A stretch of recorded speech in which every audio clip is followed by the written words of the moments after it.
সকালবেলা গরু কিনতে আইলাম আমি হাটে, চারিদিকে গরু দেখি দাঁত বাইর কইরা হাসে। কয় কিনতে আইসো আমারে, তুই টাকা আনছস কত? টাকা আনবি আমার গায়ে গোস্ত আছে যত। পারমু না ভাই গরু কিনতে গিয়া, এখন মন ছাগল চায়। আশেপাশে দেখি হেলা দুইলা উটো যায়। গরু ছাগলের দামের চেয়ে হাসিল চায় বেশি। গরু কিনবো আমি দেশি, পাইছি গরু একদম সরু, গোস্ত হইব না 2 কেজি। ভাই এইটা গরু কোরবানি দিমু, গোস্ত খাবো, গোস্ত খাবো, গোস্ত খাবো, কোরবানি দিমু, গোস্ত খাবো, খাবো, খাবো, খাবো, খাবো, খাবো, খাবো। কসাই কোথায় পায়?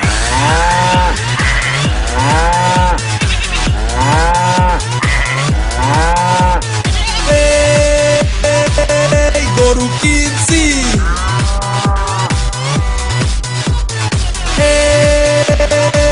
এই গরু কিনছি, কোরবানি স্টাইল। রেডিও ফুর্তি ও ইনট্র্যাকের তরফ থেকে সবাইকে হাম্বা মোবারক।